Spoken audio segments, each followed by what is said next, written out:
"Don't step inside. Get out of here now." Rosa, the housekeeper, rushed toward me and grabbed my arm just as I set foot on my daughter's front steps. Her face had gone pale, as if she'd just seen death itself. I froze, my heart pounding, unable to understand what was happening in the very house I had once helped my daughter pay half the mortgage for. I opened my mouth to ask, but she backed away, glancing toward the door as though terrified someone might hear. "If you stay here one more minute, you won't have a chance to walk out of this place." I stepped back toward my car, but instead of leaving, I turned off the lights, lowered my seat, and watched. And then, what I saw through the dining room window made everything inside me collapse. If you're still listening, tell me where you're watching from. Every comment you leave is another mark in this journey. And if this story has touched you, don't forget to hit like so it can reach even further. My name is Caroline Mercer, and I'm 57 years old. Just a few hours before hearing that terrifying warning, I had believed today would be the best day I'd had in an entire year. A long, agonizing year of silence, unanswered calls, messages slipping into the void like pain tossed into a dark sky. It all began with a text message, one short line that shattered every bit of emotional armor I'd built over the past year. "Mom, can we have dinner together next Thursday? I miss you. Grace." My only daughter, the child who used to hug me every night, who once said I was the best friend in the world, who cried when she left for college, yet suddenly disappeared from my life one day as if I had never existed. No argument, no clear reason, just distance widening day after day, unread messages, declined calls. Layer after layer, my daughter slowly slipped from my hands into a world I could no longer reach. A world where Landon Reeves, her husband, controlled every door. And yet that day, my phone buzzed, and with one message, all the pain and hope rushed back into me in the cruelest way. I read that message dozens of times. Each time my heart beat harder. I told myself, maybe she really misses me. Maybe she finally realized her mother never did anything wrong. Maybe everything can start over. So I prepared. Too much, honestly, for an ordinary dinner. I changed clothes 5 times, checked the mirror a dozen more. I decided to wear the light blue sweater Grace gave me 3 years ago. The last Christmas, we were truly mother and daughter. Driving into Grace's upscale neighborhood, Snow Pine Estates on the outskirts of Denver, my heart fluttered like a woman on her first date in decades. But the moment I parked, I sensed something was off. The front yard was bare, no longer filled with the hydrangeas we planted together when Grace first moved in. The porch light was dimmer than usual. There was no sense of home, no warmth at all, only a cold emptiness like a frozen lake. I stepped out of the car, smoothed my wind-tousled hair, and took a deep breath to steady myself. I was about to attend our first reconciliation dinner after a year of estrangement. I had rehearsed a simple line for days. "Grace, I'm glad you texted me." But before I could use it, Rosa came running. Her sudden yank nearly knocked me off balance. Her face was flushed, her breathing uneven. I had never seen her like this. Rosa was always calm, gentle, someone who cared for Grace as if she were her own child. What she said wasn't just a warning, it was a plea. When she rushed back inside, her shoulders shaking as though afraid of being seen, a cold shiver ran the length of my spine. I returned to my car, shut the door, and locked it. But instead of driving away, I turned off all the lights, slid low in my seat, and peered through the narrow gap where the curtains didn't cover the window. At first, nothing. The house was dark, unnervingly still. But then, almost as if someone had waited for me to leave, lights flickered on room by room. Each window lit up like the opening scene of a carefully staged play. A man in a black suit appeared in the dining room, then a woman holding a folder, and then Landon walked in. One glance was enough to recognize that arrogant stride. He talked on the phone, pacing like he was leading a strategic briefing. But the cruelest part had yet to come. Grace stepped inside moments later. My daughter, her face unrecognizable. No smile, no warmth, only a chilling emptiness. She looked at the stack of papers on the table and signed them. No hesitation, no doubt. My heart clenched painfully. A year of absolute silence from her, no explanation. And now, signing documents? For whom? For what purpose? Was I dreaming? I leaned forward against the steering wheel, fighting the urge to sob. A familiar instinct suddenly surged back, one I thought I had buried long ago. The instinct of someone who spent 15 years living inside a violent marriage. Someone who had learned to sense danger the moment it entered the room. That instinct was screaming inside my head now. This wasn't a reconciliation dinner. This wasn't a daughter reaching out. This wasn't healing. This was a plan, a private meeting. And strangely, it had only started once I supposedly left. But I hadn't left. I was still there, and Landon looked straight toward me. I ducked down reflexively, my heart pounding like a drum. When I glanced again seconds later, the curtains had been pulled shut. The house vanished behind thick gray fabric as if they knew I was seeing something I wasn't meant to see. I couldn't sit there anymore. I started the engine and drove away, my hands trembling so hard I struggled to keep the wheel steady. But leaving that house didn't bring relief. If anything, as the streetlights blurred into streaks of white outside my window, I realized I had just stepped into the biggest storm of my life. And one question stabbed through my mind over and over. Was Grace being coerced, or was my own daughter silently participating in a scheme against me? I drove away from Grace's neighborhood in a daze, as if everything I had just witnessed were a nightmare that hadn't finished unfolding. It wasn't until the glow of a gas station appeared on the right that I finally pulled in. I parked, lowered the window to let the night air in, hoping it would loosen the tightness in my chest. The smell of gasoline, the hiss of automated doors, the harsh white lights, all painfully ordinary. Meanwhile, I was shaking, trying to piece together what I'd just seen into something that made sense. I placed both hands on the wheel, but they wouldn't stop trembling. The air in the car felt heavy, almost suffocating. I tried recalling Grace's expression as she signed those papers. Cold, hollow. Not the face of the daughter I raised for more than 20 years.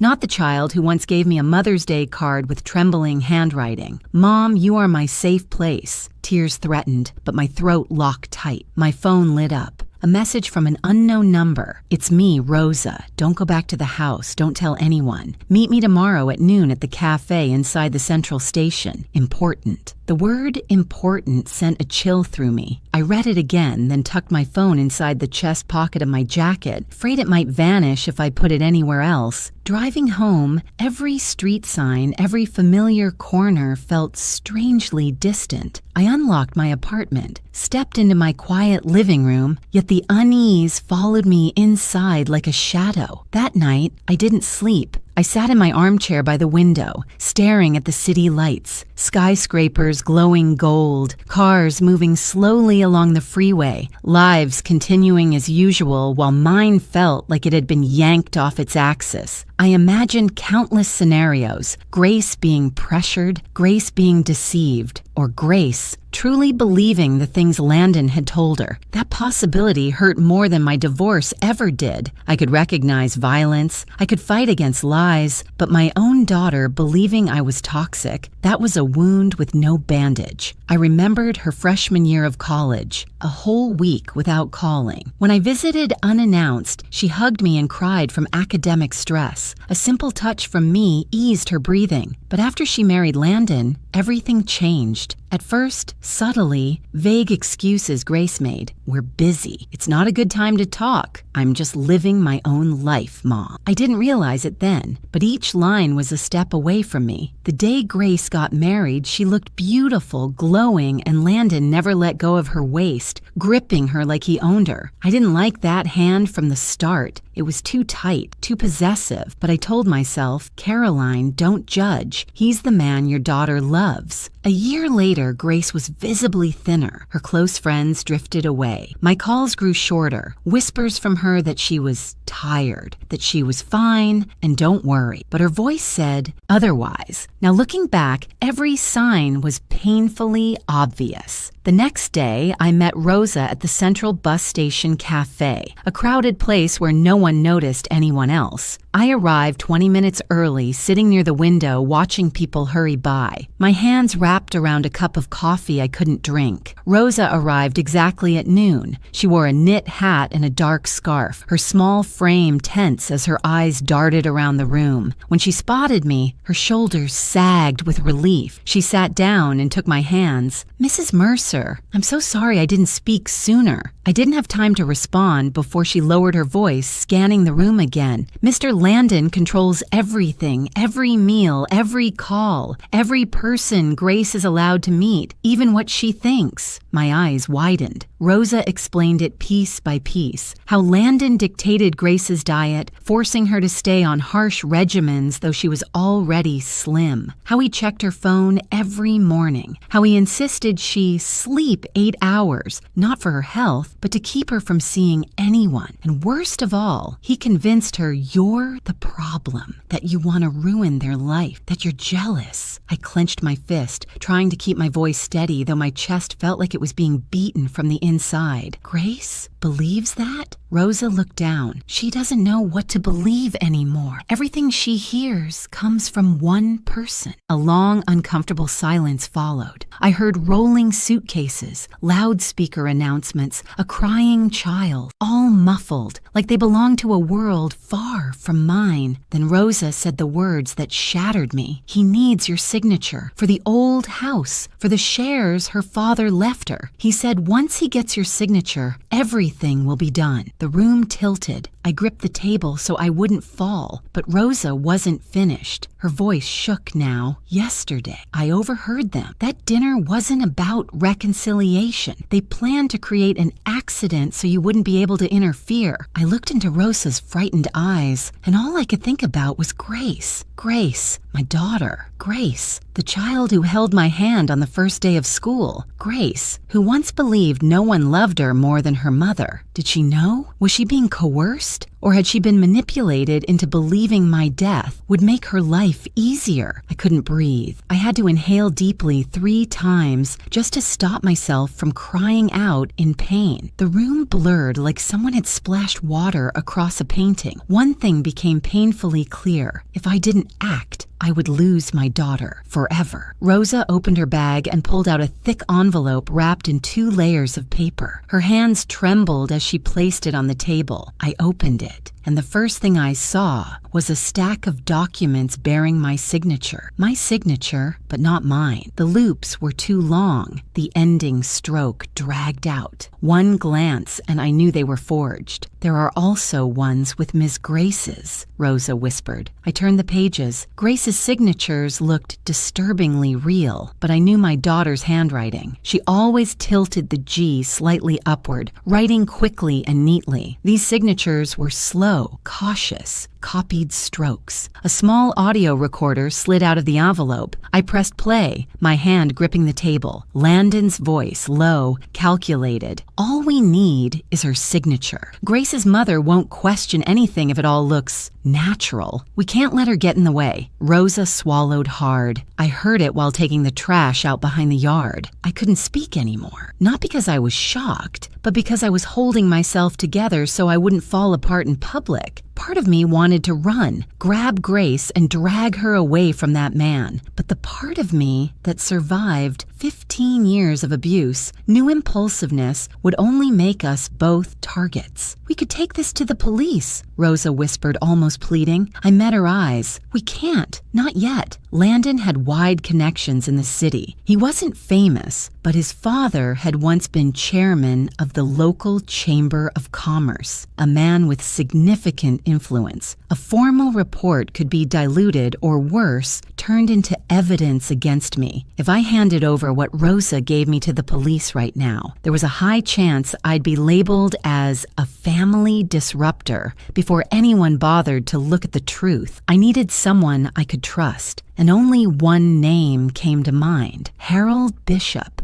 an old friend from college, now an attorney specializing in asset disputes and fraud. Harold was a quiet, straightforward man, and most importantly, he had no ties whatsoever to Landon's family. Right there in the cafe, I called Harold. His voice came through after 2 rings. "Caroline, it's been years. Are you all right?" "No, Harold. I think I'm in danger." The moment I said it out loud, my throat tightened. I had never spoken those words before, and once I did, the fear stopped being hypothetical and became real. I briefly explained what Rosa had revealed. Harold fell silent for a long moment, the only sound being the rustle of papers in his office. Then he said, "Listen to me carefully. Your old documents, the ones related to your previous home and the shares your late husband left, where are they?" "In a green folder, inside the safe under my desk." Harold lowered his voice, so serious it sent a shiver through me. "That is the only evidence protecting you right now. And Caroline, do not go home alone. I'm coming to meet you. Do not hang up." I nodded, even though he couldn't see me. After we ended the call, I thanked Rosa and told her to go home using different routes to avoid anyone tracing our meeting. I left the central station feeling as if I were walking between 2 worlds. The world I once knew, peaceful, stable, and the world of shadows slowly swallowing me. By the time my car stopped in front of my apartment, Harold was already there waiting, but he wasn't standing normally. He was pressed against the door frame, staring at me with a face nearly drained of color. "Caroline, your apartment was ransacked." My knees nearly gave out. We walked in together. The door hadn't been forced. Someone had either used a key or knew how to work the smart lock without leaving a trace. Inside was a scene I never imagined I would witness in my own life. The safe under my desk was wide open, drawers pulled out, papers scattered as if someone had been searching for something valuable. But the only thing missing was the green folder. I held my head in my hands, standing in the middle of the wrecked living room. Harold handed me a glass of water, speaking in a calming voice. "You need to stay composed. Someone knew you kept those documents, but they don't know I made partial copies earlier. I'll send them to you immediately." I stared at him, stunned. "How did they know?" Harold didn't hesitate. "Grace didn't tell him, but Landon could guess. He's smart enough to understand that you would always hold on to evidence related to your and your daughter's assets." I barely had time to process his words when my phone rang. It was the library where I worked part-time. "Ms. Mercer, we just received an anonymous report accusing you of financial misconduct while overseeing the library's donation fund." My legs went weak. I almost dropped the phone.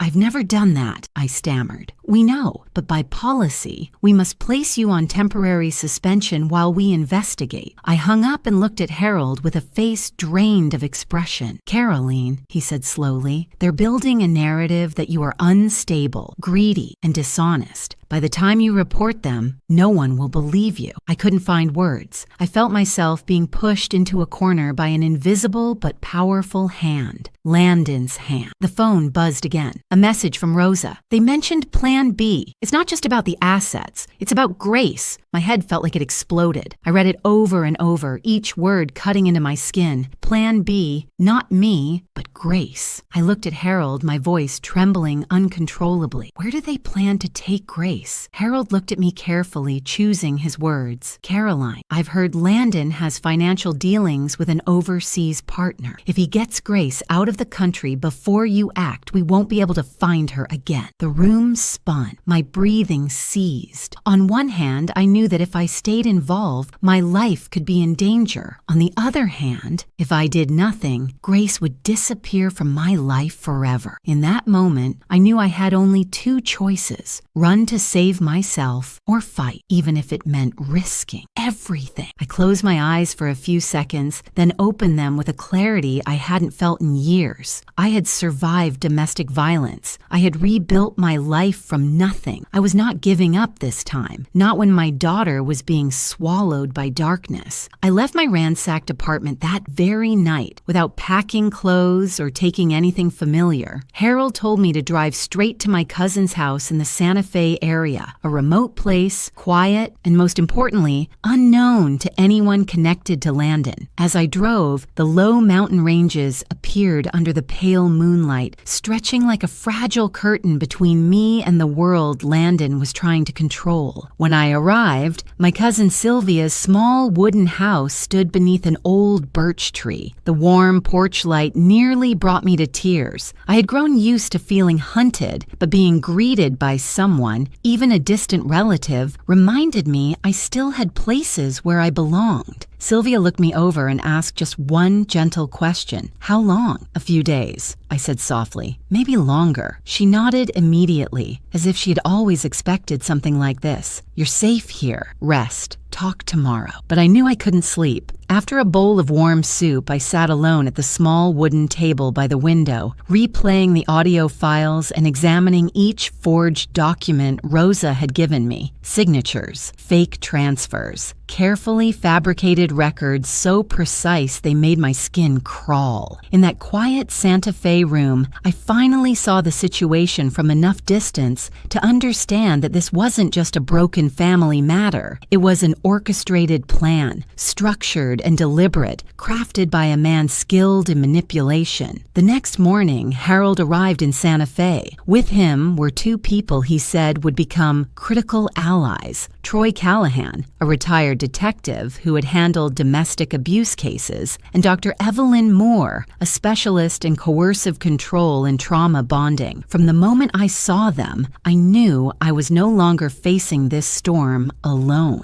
Troy entered with the presence of a man who had seen far too much darkness, but still carried compassion in his eyes. He didn't shake my hand. He simply looked at me and said, Mrs. Mercer, I've heard everything, and I want you to understand something right now. You're not imagining this. It's real. That sentence alone eased half my burden. Evelyn was different, gentle, grounded, with eyes that seemed to read through every defense. When I described how Grace changed, her weight loss, her fear of answering the phone, her avoidance of friends, her constant anxiety, Evelyn nodded as if hearing a familiar story. That's coercive control, she explained. Not physical abuse, but far more damaging. The victim loses willpower, loses the ability to distinguish truth from manipulation, and becomes completely dependent on the abuser. I clenched my hands. But Grace is smart. She's been strong since she was little. Evelyn placed her hand on the table and said firmly, intelligence doesn't shield anyone from a skilled manipulator. In fact, intelligent people are often targeted because they know how to endure, rationalize, and silence their own doubts. A heavy silence filled the room. Troy stood up, arms crossed. If Landon is preparing to take Grace out of the country, we don't have much time. I looked at him. What do you mean? If he crosses a border with her, no one can demand extradition. Without evidence, without legal jurisdiction, she'll disappear from the United States and from your life. I felt myself turn to stone. I had feared it, but hearing it aloud made it undeniable. Harold spread a map on the table. We need a plan. We can't wait for him to move first. I looked at these three people, strangers technically, giving their time, expertise, and safety for me and for a young woman they'd never met. Gratitude nearly overwhelmed me. Troy outlined the plan. His only weak point is his work schedule. Landon travels once a month. If we know his next trip, we get a window of a few hours. The only time Grace won't be monitored closely. I remembered Rosa's words. He's flying to Phoenix next week. Board meeting. Troy circled the date. Good. That's when we move. But the tasks ahead were daunting. Rosa would monitor the inside and alert us when Landon left. Harold would handle legal preparation and federal contact if needed. Troy would secure the home and guide the extraction. Evelyn would make first contact with Grace, easing her panic and helping her see the truth. When Evelyn described her role, I asked, "Will Grace trust you?" Evelyn gave a sad, soft smile. Trust isn't required. What matters is breaking the mental loop he built. A few minutes without him in the room can create an opening. On paper, the plan looks simple. In reality, we all knew one mistake could ruin everything. I swallowed hard. What if we fail? Troy didn't hesitate. Failure isn't an option. We're rescuing someone trapped in a violent dynamic. We won't let anyone get dragged out of this country like property. Harold placed a hand on my shoulder. Caroline, when we step in, we're not just helping you, we're saving a life. That sentence made my knees weak. Grace, my baby, the child I held in my arms when she was 3 days old, now needed a rescue like a hostage. Evelyn looked at me. Prepare yourself emotionally. When we find Grace, she might resist. She might blame you or deny everything. That's normal when a victim is separated from their controller. I inhaled deeply. As long as she's alive, I can endure anything. After they left to prepare, I remained on Sylvia's porch, watching the Santa Fe sky dim behind the hills. The air was peaceful, yet I felt the weight of how narrowly I stood between saving my daughter and losing her forever. That night, Sylvia placed a warm hand on my shoulder. Don't fall apart, Carolyn. I know you.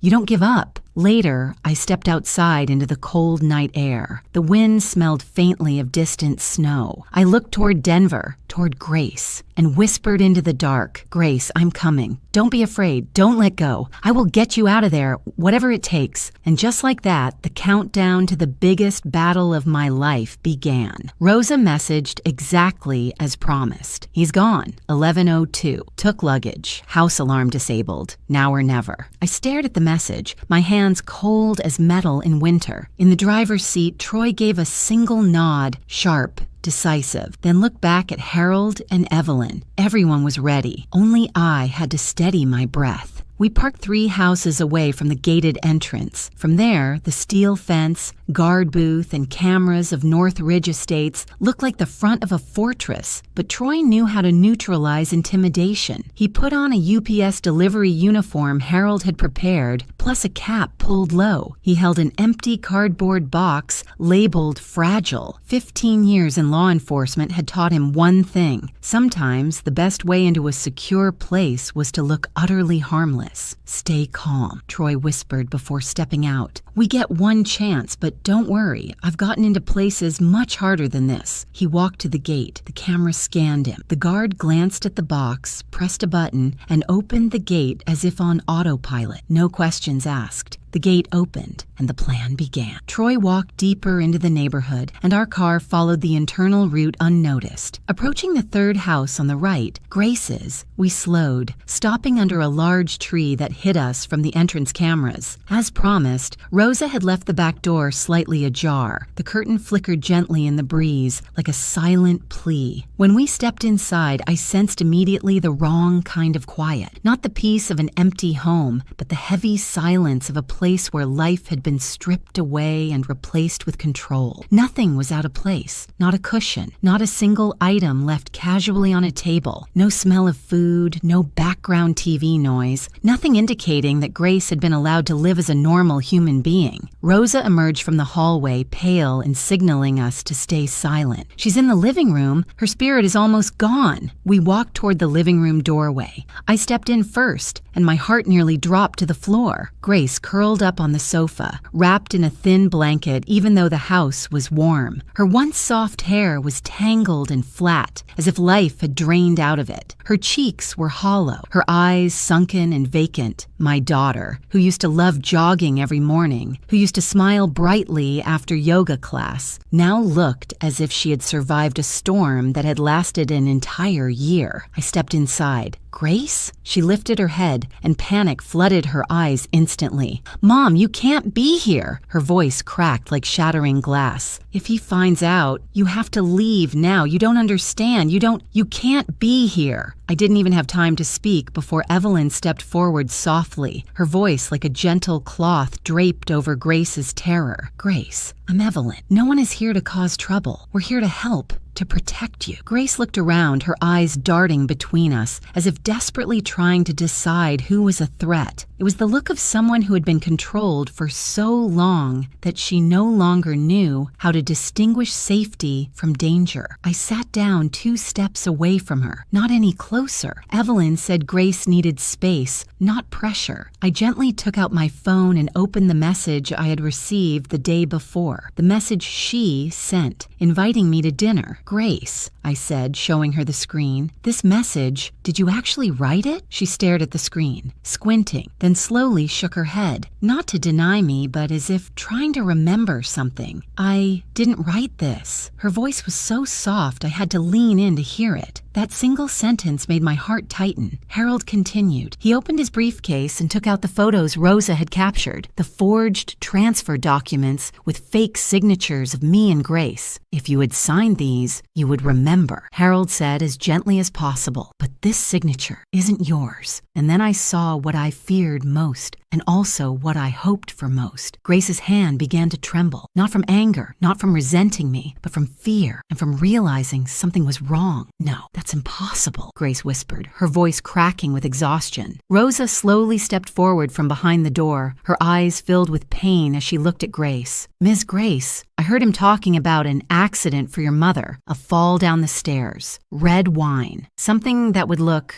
natural." Grace jerked her head up. "No, he wouldn't, he's not like that." The words shot out like a spring, reflexively defending Landon, but her eyes no longer matched her voice. I looked straight at my daughter. I didn't accuse her. I didn't judge her. I simply asked, with all the ache inside me, "Grace, do you trust him more than your own mother?" A simple question, but enough to create the first crack in the wall Landon had built around her mind. Grace grabbed her head as if our words were fighting inside her skull. Evelyn stepped closer, her voice a soft thread wrapping around Grace's frayed spirit. "What you're feeling right now, confusion, fear, not knowing who to trust, it's the clearest sign of psychological control. When you stop trusting yourself, when you stop trusting your own memories, it's because someone has taken that away from you." Tears began to fall down Grace's cheeks, first slowly, then all at once, like a dam breaking.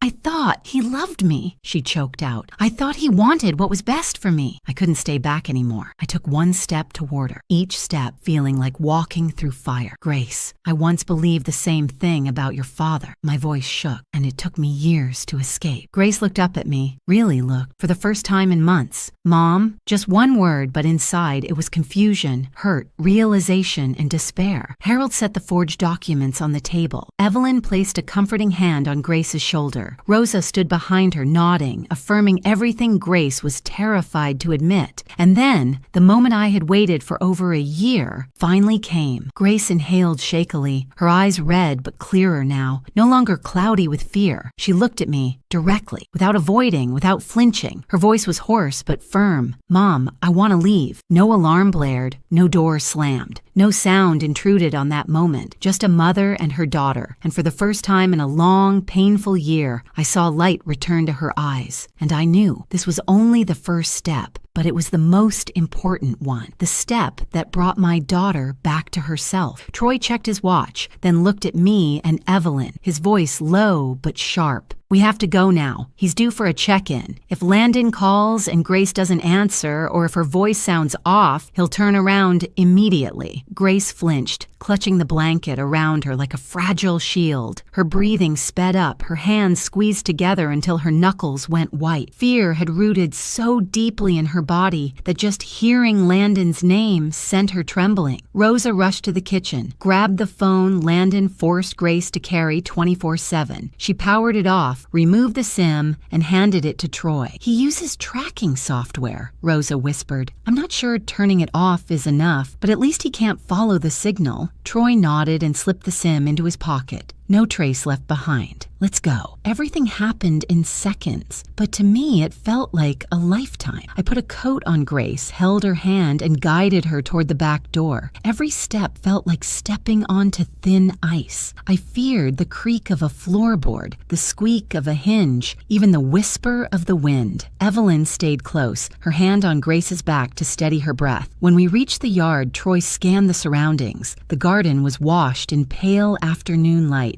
No movement, no suspicious sound, only Grace's shaky breathing and my pounding heart. go," he whispered. We crossed the yard, slipping through the side path toward the back alley. Harold's black SUV waited under the shade of a large tree, engine humming softly. I opened the back door and helped Grace in. She trembled so violently she clutched my shoulders and asked 3 times, "Is he coming? Does he know? Can he see us?" I stroked her hair. "No, sweetheart. We're leaving safely." But my own heart was racing just as fast. When Harold pressed the gas, the car rolled forward, pulling us away from the house where my daughter had lived in fear for months. Troy reclined slightly, watching the rearview mirror nonstop. By the time we approached the community gate, my pulse was a drum inside my throat. The guard stood in the road, phone in hand, his face tense. As we drove past, he spoke quickly into the phone. "Yes, I'm checking. Let me review the rear cameras." Harold accelerated just as the guard looked up. But because our license plate belonged to Harold's law firm, which frequently entered the community, he didn't question it. We passed through. I exhaled a breath I didn't know I'd been holding, but relief lasted only 5 seconds. Rosa's phone rang. The piercing sound exploded inside the silent car. Rosa glanced at the screen, her lips paling. "It's him." No one spoke. Only the hum of the engine filled the space. Rosa answered, switching to low speaker mode as planned. "Yes, sir? I'm at the market. Is something?" Landon's scream was so loud I flinched. "Someone broke into the house! The back door was unlocked! What are you hiding? Where's Grace?" Grace clamped her hands over her ears, curling into a tight ball. Troy motioned for Harold to go faster. Evelyn put her arm around Grace to keep her from collapsing. "Sir, I wasn't there. I just stepped out to shop," Rosa said, trembling. "Don't lie to me," he roared. "I'm coming back now. If anything has happened, you know the consequences." Rosa swallowed hard. "I don't know anything, sir." The call cut abruptly. No goodbye, no warning, just dead silence. In that moment, I understood one thing. We had won the first round, but he had just realized he'd lost control, and that would make him more dangerous than ever. Grace broke into sobs, not from relief, but from the panic triggered by his voice, a voice she had lived under for far too long. "He'll find me," Grace whispered. "He always finds me." I wrapped my arms around her, feeling her whole body shaking. "No, Grace, not anymore. You're going far away from him now." Troy turned toward the back seat, his voice firm. "You're safe, I promise. I've dealt with men like him, and I know how to stop them." But Evelyn added softly, not to frighten Grace, but to prepare me. "Caroline, I must tell you something. The period right after a victim escapes is the most dangerous phase. This is when the abuser has lost all control, and they become unpredictable. He could turn into a maniac. Very hard to anticipate." I squeezed Grace's hand tighter, my own heart clenching. "No matter what he does," I whispered into her hair, "I won't let him touch you again." We drove into the outskirts where the city faded into lonely hills and old wooden fences. After nearly an hour, Harold turned onto a dirt path leading to Troy's family ranch. "No one will find this place," Troy said. "No GPS, poor signal, no neighbors close enough to see anything. Only my family ever knew about it, and they're gone." The old wooden house appeared in the open field, its roof weathered, its porch overlooking distant mountains. It was peacefully quiet, almost too quiet. We stopped. No one moved for several seconds, as if all of us needed time to come down from the rush of escape. I helped Grace out of the car. The crisp air made her cough faintly. Then she looked around, her expression still frantic but no longer overwhelmed by panic. Evelyn rested a hand on my shoulder. "You just pulled your daughter out of the hands of a dangerous man, but the journey isn't over. This is Grace's most fragile stage, and the stage when he will be most desperate to pull her back." Troy checked the doors, locked every entry, drew the curtains, and shut off all lights that could be seen from outside. He moved with the precision of someone who had spent years keeping people alive. Grace sat on the old wool-covered sofa. I took her hand, cold, fragile, almost weightless. "Mom, do you think he'll come here?" she whispered. I kissed her hair, my voice breaking. "No, he won't find this place, and I won't let him come near you ever again." Grace finally cried, truly cried, for the first time since we'd entered her house earlier that day. No more automatic apologies for Landon, no more terrified whispers, just the sobs of someone who had finally stepped out of the invisible cage. I held her as our tears blended, and I vowed with everything left in me that I would protect her to the very end. I didn't know how many hours had passed since we reached Troy's ranch. The afternoon light had vanished. Darkness spread across the land. Yet inside the wooden house, the warm glow of the lamps still couldn't calm the storm inside my daughter. Grace stood by the window, arms wrapped around herself, staring into the pitch-dark field as if Landon could emerge from it at any moment. She flinched at every noise, a branch scraping the roof, the wind squeezing through the cracks. Her whole body was strung tight, ready to snap. "I'm fine," she whispered, but her shaking legs betrayed her. Evelyn stepped close, gently placing her hand on Grace's back. "Breathe in slowly, count to 4, then exhale gently." Grace followed the instructions, but her breath broke into weak, uneven fragments like a torn float barely clinging to the surface of the water. "I'm scared. He'll know I ran," she whispered, trembling. "He always knows. Everything. Mom, will he find me?" I stepped closer, placing my hand over her shaking one, gripping it just firmly enough to remind her she was still in the present, not trapped in that house where she had been held by invisible chains. "No one knows we're here," I said. "No one, except the people we trust completely." But Grace couldn't hear my words with her heart. She was still living inside the wound, inside the reflexes carved into her after years of control. Evelyn signaled for Troy to pull the curtains shut. The room became sealed off, safer. The warm light formed a small circle in the darkness, a circle where Grace could finally breathe without feeling watched. "Drink some water," Evelyn said gently. "Your body is reacting to long-term stress. Water will help you settle." Grace held the glass with both hands, sipping it the way someone leaving a desert would. After a few minutes, she sat on the sofa, curling into herself as though she were afraid of taking up too much space. Evelyn sat an appropriate distance away, not too close to pressure her, not too far to make her feel abandoned. "Grace," Evelyn began, her voice soft like a low piano note, "when was the last time you felt truly happy?" Grace was silent for a long time. I thought she wouldn't answer. Then suddenly, a sob rose from her chest. "It was before I married him." She spoke between choked breaths and tears spilled, as if that question had unlocked a door she had kept sealed for years. I felt something inside me fracture. Grace had never told me anything. She always smiled in the photos she sent, always said, "I'm fine," always reassured me, "Don't worry." But her smiles, it turned out, were only masks. Evelyn nodded gently, letting Grace walk toward the truth at her own pace.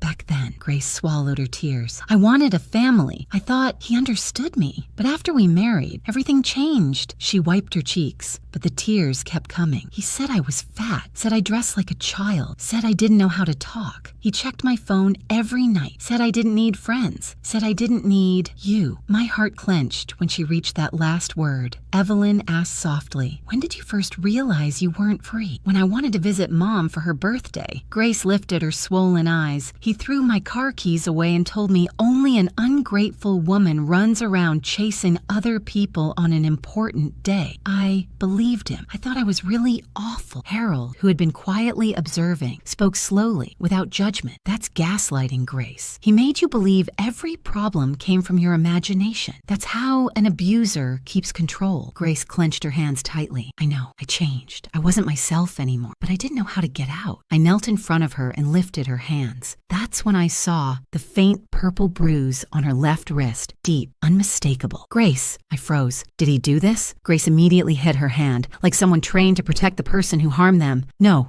I did it myself," but her voice trembled, weak and ashamed. Troy, who had seen this too many times, shook his head. "You don't need to protect him here, Grace. We know where that mark came from." Grace broke into sobs, broken, abandoned, childlike cries. He only hit me when I talked back. Never where people could see, never hard, just to remind me how to behave." I wrapped my arms around her as my tears fell into her hair. "Oh my God, Grace, how did you endure all this without me knowing?" Evelyn placed a hand on my shoulder, not to stop my tears, but to steady me. "Caroline, you are not to blame. Men like Landon hide their violence well. They build a perfect image for the world and show their true face only behind closed doors. You could be the most loving, attentive mother, but you cannot see what they make sure you never see." Then Evelyn turned to Grace, her voice firm. "What happened to you is abuse. Not love, not protection, not care, but control, erasing, and breaking you." Grace sobbed, clutching her head. I think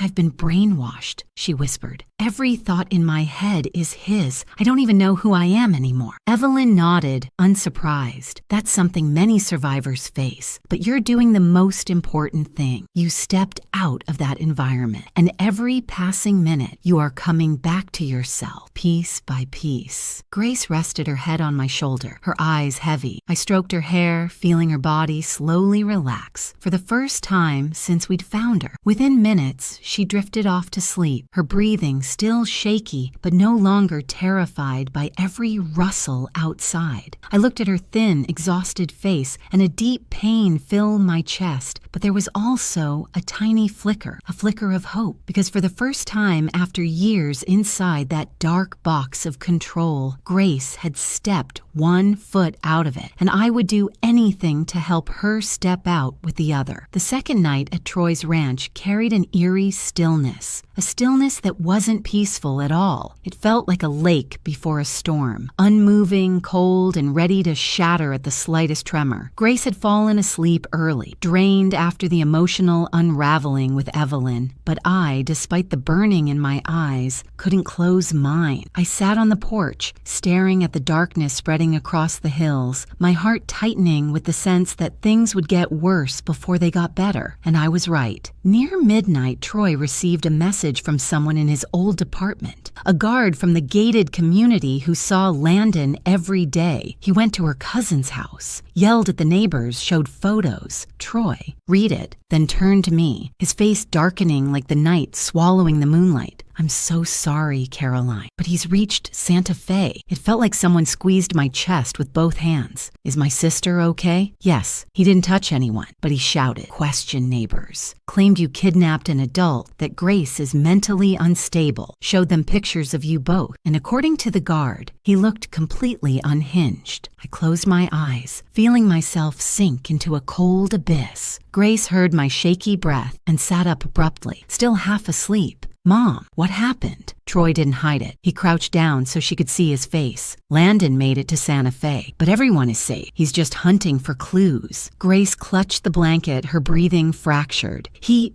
won't stop. "Mom, I know him. He'll come here." Evelyn pulled her close, rubbing her back. "We're prepared. Tomorrow, when the FBI office opens, we'll file everything. After that, he can't touch you." "Tomorrow," Grace whispered, but there was no faith in her voice. "That's tomorrow, but what about tonight?" "Tonight." Tonight was the word that silenced the whole room, because tonight no one knew where Landon was. No one knew how close he might be. No one knew if he had already found a trail. Troy stood, locking every door, pulling curtains tight, checking each window. He placed a heavy flashlight near the bed and took down his father's old hunting rifle from the wall, just in case. He said, voice low, "I pray we won't need it." The house grew thick with tension, a tension so sharp it felt like one wrong breath could break it. When Evelyn tucked Grace back into bed, I sat beside her, holding her hand as she drifted into uneasy sleep, jerking awake at the smallest noise. I held her hand as if letting go would make her disappear. Around 3 a.m, the hour humans are weakest, the hour fear becomes most real, I heard the first sound, a tiny one, but not the wind, not the wooden frame settling. It was the soft, unmistakable tap of someone touching glass. I shot upright, heart slamming into my ribs. I thought I imagined it, but then, crack! Glass shattered from the living room. I leapt to my feet. "Grace, stay here!" I shouted, running through the hallway, but Troy was already ahead of me, rifle in hand. "Stay behind me," he barked. I ran anyway. I couldn't think of anything but Grace. Troy flipped on the living room light, and I saw him, Landon. He stood in the center of the room, his face twisted beyond recognition, his eyes bloodshot like someone who hadn't slept in days. His shirt was wrinkled, dirt smeared on his sleeves. He must have pushed through bushes or fences to break in. His expression wasn't human anymore. It was obsession, ownership, madness. When he saw me, only me, his eyes ignited. "Caroline," he growled, "give me back my wife. All of you will pay." Troy raised the gun. "Don't move. One more step and I shoot." Landon laughed, a sound so cold it chilled my spine. "You think you scare me? I didn't come alone." And at that moment, headlights blasted through the windows, harsh, blinding white. At least 2 cars. Figures stood behind the lights, silhouettes impossible to identify. Landon's eyes gleamed with mania. "She belongs to me. I'm taking her, and none of you can stop me." I tried to run to the bedroom, but before I could, "No, Mom." Grace stood in the hallway. She didn't scream. She didn't cry. She didn't hide behind me. She simply stood there, trembling but upright, facing the man who had shattered her spirit. Landon froze. "Grace, sweetheart." His voice flipped instantly from deranged to sugary poison. "They lied to you. You don't understand. Just come back and we'll fix everything. You just need to sign a few things. I'm doing all of this for you." Grace inhaled deeply. Her voice shook, but it was clear. "No, I'm not going with you." The air in the house detonated. Landon roared, "You're mine. You promised you'd always stay with me. You..." Evelyn stepped forward, calm as ice. "She's not property." Troy tightened his grip on the trigger. Harold shielded Grace with his body, and I could only stare at my daughter, trembling but standing tall, facing the man who once held her mind in his hands. "Grace," Landon snarled, "you don't understand how dangerous this is. You only have to listen to me." "No," Grace said again, louder. "You're not someone who loves me. You're someone who wants to own me." I saw her knees weaken slightly, but she didn't fall. Grace was fighting the thing that had controlled her every day, and she was winning, even if just barely. Landon screamed, his voice slicing through the room. "If you don't come with me, then no one in this house is leaving alive." Troy immediately stepped forward. "Try it." Outside, the car lights shifted, and the shadows of the figures moved with them. Landon looked toward the window, then back at us, like a cornered animal, and I knew this confrontation was only the beginning. One wrong move, and there would be blood. I held Grace's hand from behind, gripping it tightly, as if trying to give her strength I wasn't even sure I still had. The standoff among the 3 of us, me, my daughter, and the man who once controlled her life, had gone past the point of return, and I understood that tonight could determine the fate of my entire family. I had never known a moment that could feel both endless and as brief as a single breath until the police burst into the ranch house in the middle of our confrontation with Landon. Everything happened too fast. Flashlight beams cutting through the windows, heavy footsteps on the ground, and shouts of, "Police! Open up!"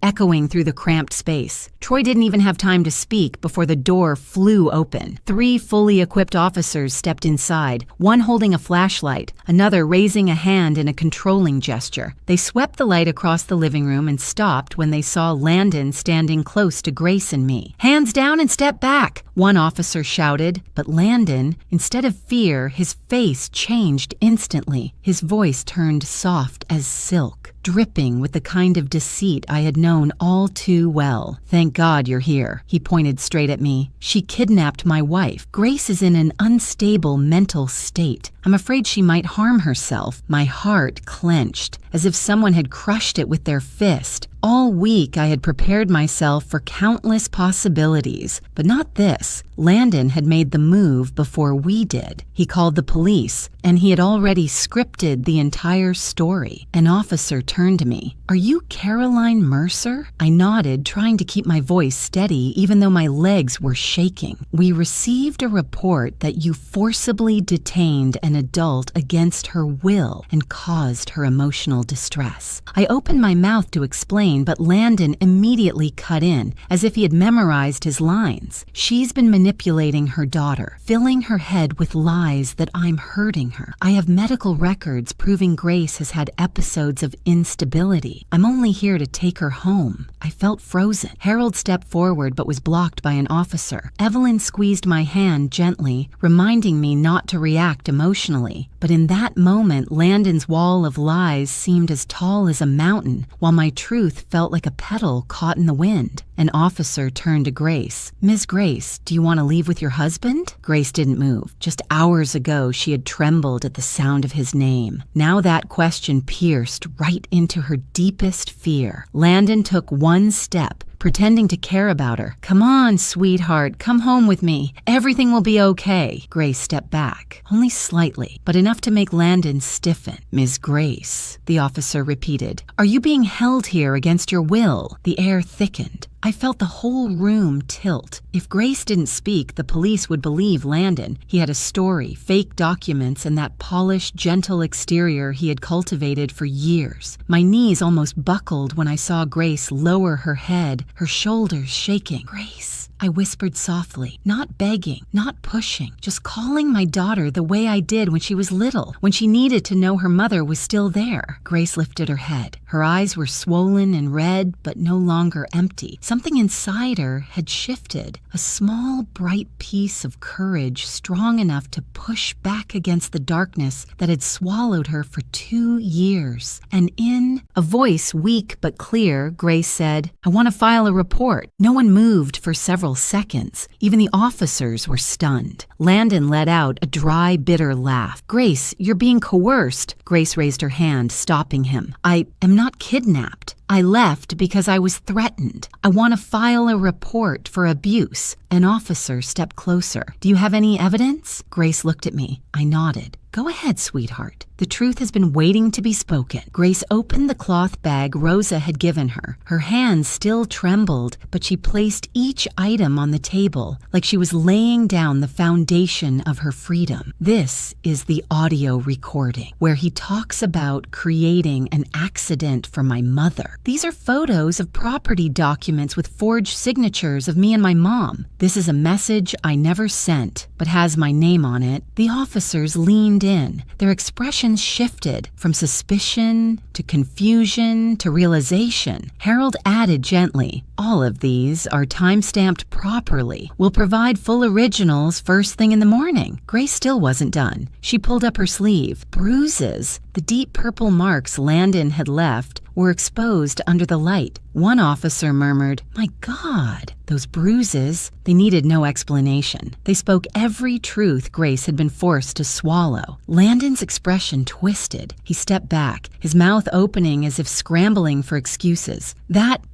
She did that herself. But no one believed him anymore. An officer looked at him, cold as steel. "Landon Whitmore, you're coming with us for questioning." Landon snapped. He lunged at Grace. "You belong to me. You can't." Troy rushed forward, but the officers were faster. They pinned Landon to the floor, twisting his arms behind him as he screamed, "Grace, you'll pay for this. All of you will." The click of the handcuffs echoed sharply, a cold, final sound, enough to make Grace burst into tears. The police let him out. The flashing lights from the patrol car cut across the wooden walls, glinting off the tears on Grace's face like broken moonlight. When the door shut, when the engines faded, when silence returned, Grace collapsed in front of me. I thought I was going to die in that house," she whispered, each word rising from years of swallowed fear. "Mom, if you hadn't come, I don't think I'd still be alive." I pulled her into my arms, holding her as tightly as I could, wishing I could mend every wound she had endured in the darkness. "No, sweetheart," I said, my voice breaking. "You survived. You did. You're stronger than you think." Evelyn stepped beside us and placed a hand on Grace's shoulder. "This is the first step, and it's the hardest." Grace held my hand, and for the first time, it didn't tremble. In that moment, I knew that my daughter, the girl I thought I had lost to control, fear, and lies, was finding her way back. Not because of a miracle, but because she had reclaimed something that had been stolen from her, her voice. I once believed that the moment the police handcuffed Landon and took him out of the ranch would be the end of that nightmare. But as Harold had warned earlier, justice doesn't come overnight, Caroline. Especially when the enemy is someone who knows how to hide his crimes and manipulate emotions. And he was right. Just 3 days after the break-in, Landon's lawyer filed for bail. I wanted to object, to scream that he would continue threatening us. But the legal system doesn't run on emotions. It runs on procedure. He was granted bail with conditions, a substantial bond, and a restraining order. Grace panicked when she heard. "He'll find me," she whispered, trembling, and I held her close, listening to her heartbeat pounding in terror. Troy reassured her. "He made a critical mistake breaking in. Our case is solid. The moment he violates the restraining order, he's back in jail. But fear doesn't disappear because someone says so. It needs time." And Grace needed more time than anyone could imagine. In the following days, we left the ranch. Not by choice, but out of necessity. We chose Portland, far enough, quiet enough, and full of support services for survivors of domestic abuse. When the car passed the Welcome to Portland sign, I glanced at Grace. She sat by the window, her eyes still darkened with exhaustion, but her face looked less tense, as if she had walked out of a long tunnel, and this was the first light she had seen in years. Evelyn moved to Portland a few weeks later to continue therapy. I knew that wasn't something every doctor would do, and I was deeply grateful. The first session took place in our small living room, sunlight pouring onto Grace's face, highlighting the faint bruises still lingering. "How are you feeling today?" Evelyn asked softly. Grace smiled, a small, fragile smile. "I don't know. Some days, I think I'm okay. But then I hear footsteps in the hallway and I can't breathe." Evelyn nodded. "That's trauma. Very common. You lived in fear too long. Your brain needs time to understand you're safe." Grace stared at her hands. "I feel guilty for trusting the wrong person, for leaving Mom, for not seeing the truth." I wanted to pull her into my arms and tell her nothing was her fault, but Evelyn held my gaze. This was something Grace needed to walk through herself. "Grace," Evelyn said, "victims of coercive control never know they're victims while they're in it. You weren't weak. You were isolated, made to doubt yourself. No one is strong enough to resist that alone." Grace lifted her eyes, tears falling freely for the first time without wiping them away. "I want to believe that." I held her hand. "You're not weak, Grace. You're a survivor." She broke into tears, not the terrified kind, but the relieved kind. While Grace healed, Harold kept digging. When he laid a thick stack of papers in front of me, my breath caught. "Caroline, this wasn't just about Grace." The file was packed with evidence of Landon's involvement in shady transfers, forged property documents, and hidden debts. Grace wasn't targeted because she was naive. She was targeted because she had legal value he wanted to exploit. "So that means," I whispered. "It means," Harold said gravely, "Grace wasn't foolish. She was systematically groomed." After he left, I stared out at Portland's gray sky. Light rain began to fall, and for the first time in months, I felt something lift off my chest. Grace hadn't failed. She had survived something designed to break her completely. In the weeks that followed, I saw her change, piece by piece. The first time she laughed at a cat video.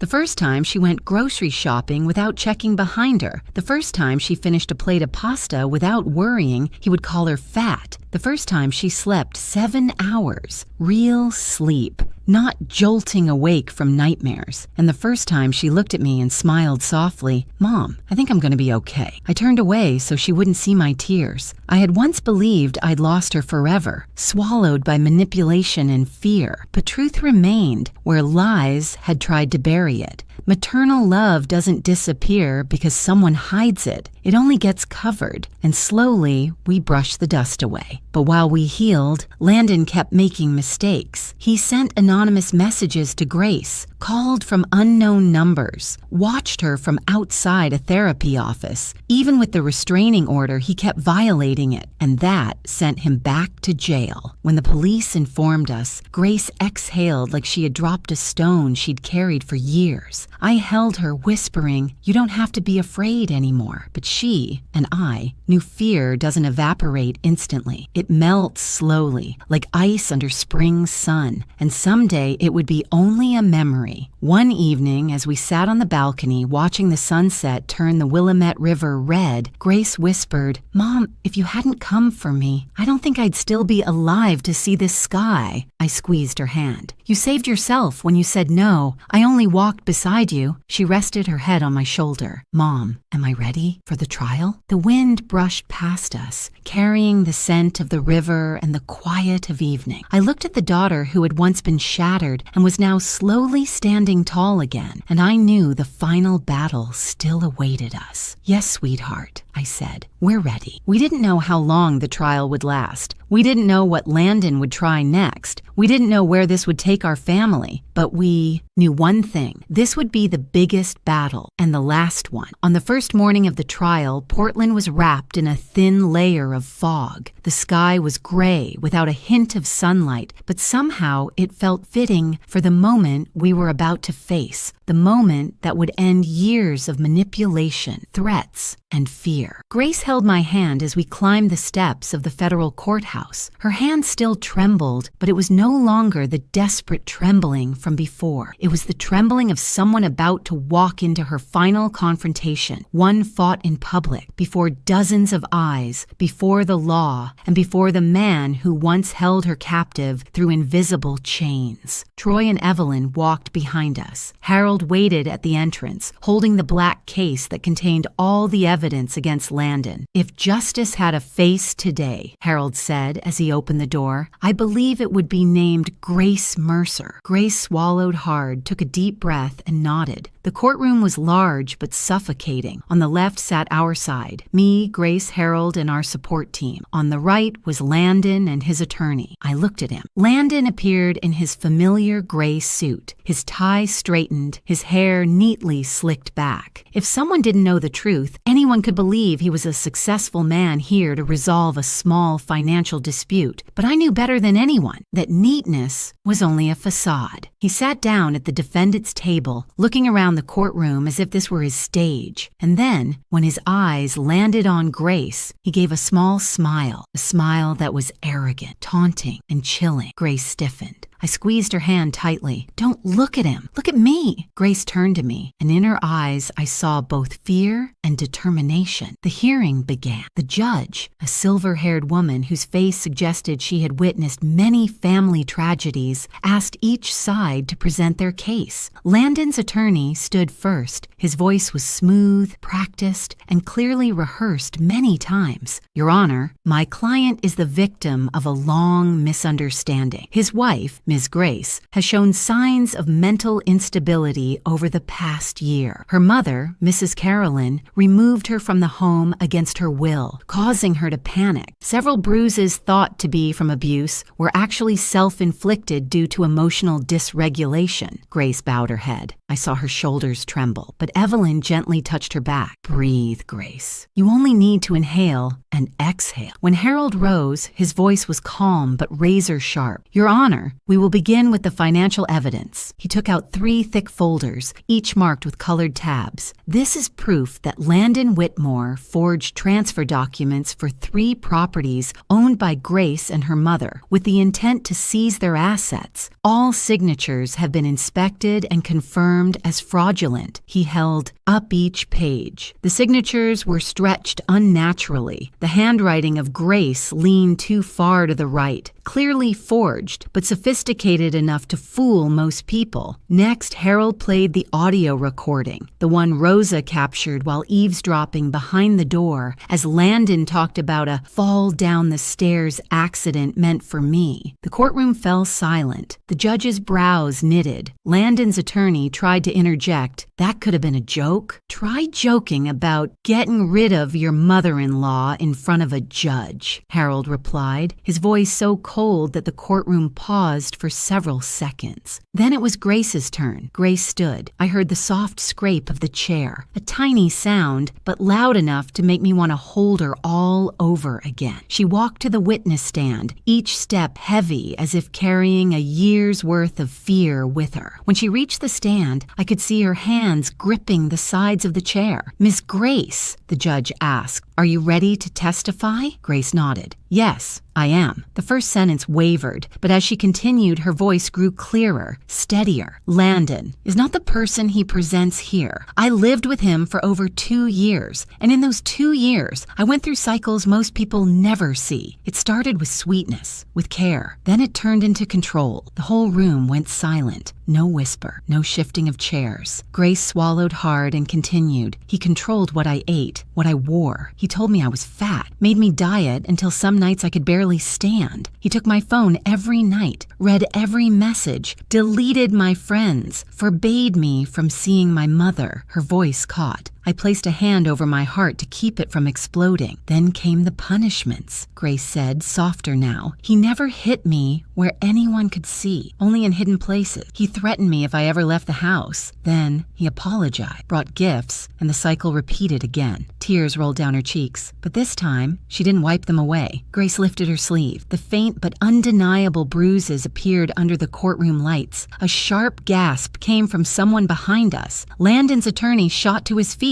"Objection! Those bruises!" "Sit down," the judge said, her voice sharp as a blade. "She is testifying." Grace forced herself to steady her voice. "I thought the apologies would change things. Thought he loved me, but he only wanted to control me, seize my assets, eliminate my mother. I lived like someone who had no breath left." She looked at the judge, her voice suddenly strong enough to silence the room again. "The day I ran, if my mother hadn't come for me, I don't think I would be alive to stand here today." That was the moment I lowered my head into my hands and let the tears fall, but I didn't sob, didn't tremble. They were not tears of pain anymore, but tears of someone who had just watched her child return from the edge of a cliff. The judge took a few notes. "Thank you, Miss Grace." Grace walked back to us. I stood, wrapped her in my arms, and felt her heartbeat against my chest. No longer the heartbeat of fear, but of someone who had reclaimed the right to live. When it was time for the verdict, no one in the courtroom held a shred of doubt. The judge read each charge clearly. Landon Whitmore is found guilty of large-scale financial fraud, forgery of legal documents, emotional domestic abuse, issuing threats to life, and violating a restraining order. I looked at him. The arrogance on his face had collapsed into a fear I had never seen in him before. Sentence: 17 years in federal prison with no eligibility for reduction during the first 8 years. His attorney rushed to say something, but Landon stood frozen, his face pale. I didn't look at him again. I looked at Grace. She walked out of the courtroom, her breathing unsteady but her eyes shining with something I hadn't seen in years: life. On the courthouse steps, the city wind blew through her hair. Grace lifted her face to the sky, tears rolling but her lips curved into a smile. "Mom," she whispered softly, "feel like I was born again." I held my daughter tightly, pressing my face into the hair that had once been drenched in tears, but now smelled of freedom. "Not born again, Grace," I whispered. "You were born for real, this time into freedom, into light, into the truth you fought so bravely to reclaim." And in that moment, I knew our story had reached the end of its darkness, and the doorway to a new life had opened wide for both of us. 5 years have passed since the day the trial ended, since the day Grace walked out of those courthouse doors with tears streaming down her face, but with a heart that, for the first time, understood what freedom felt like. 5 years, not long in a lifetime, yet long enough to heal wounds I once feared would stay with her forever. Now every morning I wake up in our little house in North Seattle, open the window to breathe in the crisp air carrying the scent of young pine, and each time I do, I silently thank life for giving us another chance Grace is the one who has changed the most. Now 34, she works at a support center for domestic abuse survivors. She didn't choose this job out of ambition, but out of gratitude. Grace once told me, "I don't want anyone to spend years realizing they deserve a different life." I watch her when she stands before groups of women who arrive with dark circles under their eyes, slumped shoulders, exhausted gazes. Grace doesn't lecture or preach. She simply tells her story, softly, like she's speaking to a friend, and that sincerity has saved countless lives. My own life changed in ways I never expected. After the trial, I opened a small bookstore on a quiet street near Green Lake. It isn't large, just 2 rooms with old wooden shelves and soft armchairs, but somehow it seems to hold an entire world. Sometimes I host gatherings about domestic abuse, inviting women who have lived stories like ours to sit together, drink tea, and speak of things they never dared to say out loud before. I'm not an expert or a therapist. I'm just a mother who once lost her daughter to darkness and was lucky enough to find her before it was too late. The bookstore gradually became a refuge for wounded souls. Some come just to listen. Some stay to rediscover themselves. Some silently place a book on the counter and cry. And all of them remind me of this simple truth. Surviving isn't just continuing to breathe. It's reclaiming your life after the storm has passed. Rosa lives near us as well. She, the woman who risked everything to warn me that night, has become an irreplaceable part of our family. We often joke that life stitched us into a chosen family, and sometimes the family you choose becomes stronger than the one you're born into. Every weekend we cook together. Rosa always brings her cornbread that she proudly claims is better than the Mexican place down the street. Grace brings a vegetable salad Evelyn taught her to help rebuild healthy eating habits. And I make chicken soup, the dish Grace used to crave but never dared cook in the years she lived with Landon because the smell bothered him. Now we cook it every week as a small symbol of freedom. But healing isn't a straight path. There are nights when Grace jolts awake, sweat soaking her back, her eyes wide as if she were seeing him standing in that ranch house again. But instead of shrinking in fear, Grace calls my name. "Mom, where am I?" And I go to her, kneel by the bed, hold her hand and say, "You're home. There's no one here." The nightmares have grown fewer with time. The panic spells shorter. And small things like laughing at a movie, slowing down to watch the sunset, or stepping into a clothing store without fearing judgment are quiet victories we celebrate in our own way. We built a new home, not out of wood and brick, but out of peace, respect, and love untouched by fear. A home with no stalking footsteps, no controlling gaze, no threats. Just 3 women, my daughter, Rosa, and me, walking out of the past and into a future on steadier legs. One evening on the balcony, watching the sun melt into the horizon, Grace rested her head on my shoulder. The orange glow on her face made her look like a completely new version of herself. Not the old Grace, not the shattered Grace, but the Grace of today, strong, grounded, and free. "Mom," she whispered, "the moment I escaped him, that was the moment I returned to you. Thought I lost you, but really, I lost myself." I held her hand, feeling like I was touching a life she had stitched back together with her own courage. "No, sweetheart," I said. "You never lost me. You were just wandering through a place that was too dark. I only did what mothers do. I went to find you." The sky that day glowed a breathtaking shade of gold. I knew our story had reached its end, not in sorrow, but in hope. The deepest wounds had finally begun to heal. I know I lost many things. The years Grace spent under manipulation, the empty nights without messages, the days wondering whether my daughter was alive in spirit or completely broken. But I also found everything again: my daughter, my family, and myself. And if there is one thing I want to offer anyone listening to our story, it's this: a mother will fight to her very last breath to pull her child out of the abyss. Not out of obligation, not out of duty, but because love never gives up. Thank you, yes, you, for staying with me until the end of this story. Where are you watching from in America or anywhere in the world? I would love to hear your voice, feel your heart, and know whether our journey touched a corner of your own life. If you felt a pain like ours, please remember, you are not alone. You deserve peace. You deserve a love that does not hurt you. Share with me in the comments. Every story you tell could become a lifeline for someone still sinking in silence. And if you want to walk with me through more stories of healing, please subscribe, turn on notifications, and leave a like, not just to support us, but to let me know there are hearts out there walking beside me as we keep lighting the way forward. Thank you from the bottom of my heart. Thank you for your patience, your empathy, and for becoming part of the light that helped my daughter and me step out of the darkness. I hope to see you again on the next journey.